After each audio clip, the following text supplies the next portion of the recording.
नमस्कार, मैं राहुल यादव। नए सीजेआई की तलाश में जुट गई है मोदी सरकार। दोस्तों, हम सभी लोगों को मालूम है कि जस्टिस बी.आर. गवई की रिटायरमेंट की तारीख नजदीक आ गई है। Justice B R. गवई 23 नवंबर को रिटायरमेंट ले लेंगे, लेकिन उससे पहले मोदी सरकार जुट गई है नए सीजेआई की तलाश में।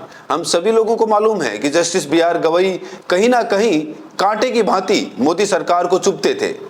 मोदी सरकार पर जस्टिस बी.आर. गवई ने ताबड़तोड़ एक्शन भी लिए, यहां तक कि मनुवादियों और सामंतवादियों के गालों पर करारा तमाचा भी जस्टिस बी.आर. गवई ने कई बार लगाया।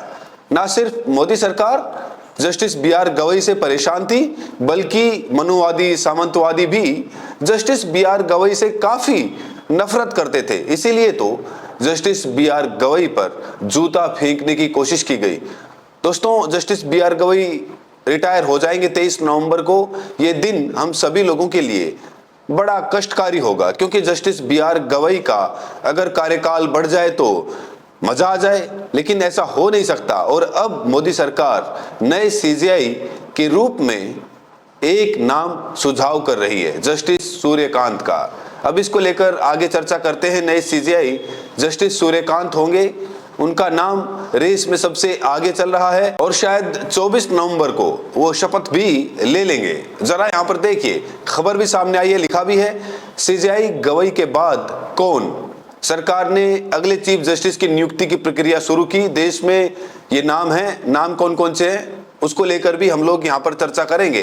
देखिए, लिखा भी है, कानून मंत्री सही समय पर भारत के चीफ जस्टिस से उनके अगले चीफ जस्टिस की नियुक्ति के लिए सिफारिश मांगेंगे।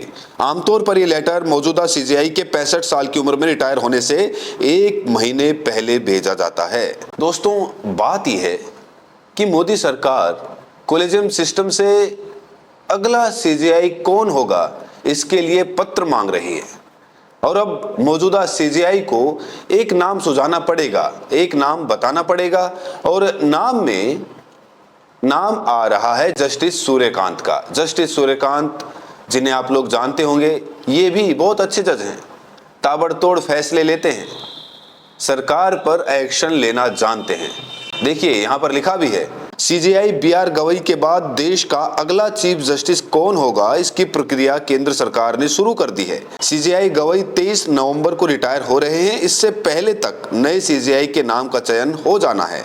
जस्टिस सूर्यकांत अगले सीजेआई के रेस में हैं और उनका बनना लगभग तय है। देखिए, लिखा भी है, सुप्रीम कोर्ट और हाई कोर्ट के जजों की नियुक्ति की प्रक्रिया से वाकिफ लोगों ने न्यूज एजेंसी पीटीआई को बताया कि जस्टिस गवई से उनके उत्तराधिकारी का नाम बताने वाला लेटर आज शाम या शुक्रवार को दिया जाएगा। मेमोरेंडम ऑफ प्रोसीजर के अनुसार, जो सुप्रीम कोर्ट और हाई कोर्ट जजों की नियुक्ति, ट्रांसफर और पदोन्नति को गाइड करने वाले डॉक्यूमेंट्स का एक सेट है, उसमें कहा गया है कि भारत के चीफ जस्टिस के पद पर नियुक्ति सुप्रीम कोर्ट के सबसे सीनियर जज की होनी चाहिए, जिन्हें पद संभालने के लिए फिट माना जाए। केंद्रीय कानून मंत्री सही समय पर भारत के वर्तमान चीफ जस्टिस से उनके अगले चीफ जस्टिस की नियुक्ति के लिए सिफारिश मांगेंगे। आमतौर पर यह लेटर मौजूदा सीजेआई के 65 साल की उम्र में रिटायर होने से 1 महीने पहले भेजा जाता है।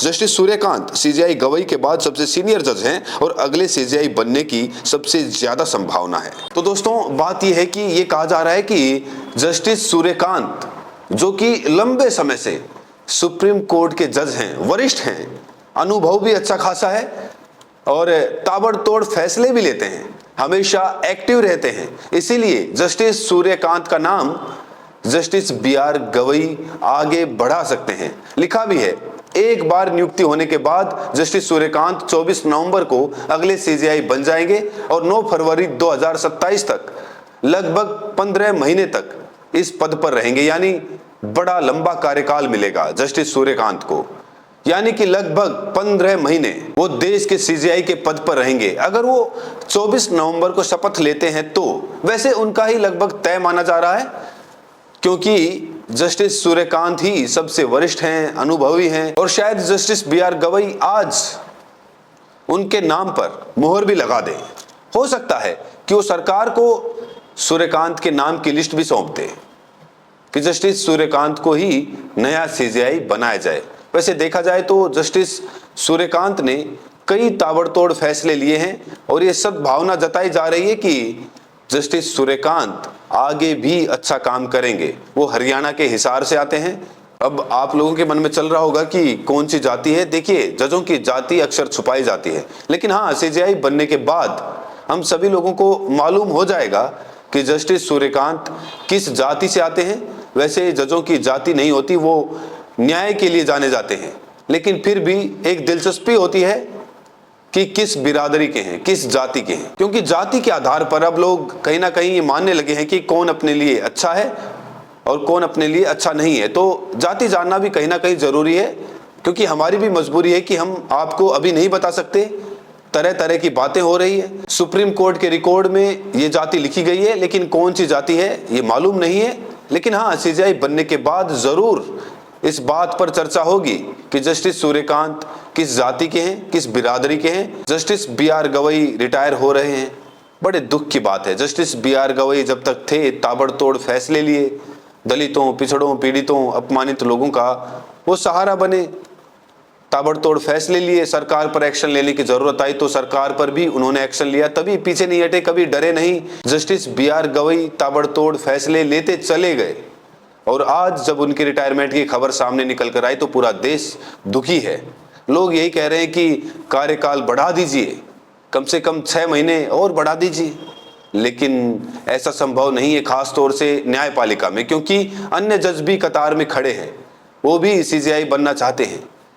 ये कोई अपनी पार्टी नहीं है, कोई अपनी सरकार नहीं है, न्याय व्यवस्था है, और न्याय व्यवस्था के अनुसार ही लोगों को चलना पड़ता है और संविधान को मानना पड़ता है। तो जस्टिस बी.आर. गवई का कार्यकाल तो नहीं बढ़ाया जाएगा, उन्हें ससम्मान विदाई दी जाएगी और उनके कार्यकाल को हमेशा इतिहास के पन्नों में लिखा जाएगा। हम सभी लोग जस्टिस बी.आर. गवई के फैसलों को कभी नहीं भूल पाएंगे। उन्होंने हम सभी लोगों के लिए जितना किया है, कम समय में उन्होंने बहुत बड़ा काम कर दिया है। तो जस्टिस बी.आर. गवई को लाखों सलाम। 23 नवंबर को जस्टिस बी.आर. गवई रिटायर होने जा रहे हैं और 24 नवंबर को शायद जस्टिस सूर्यकांत देश के नए सीजेआई बने।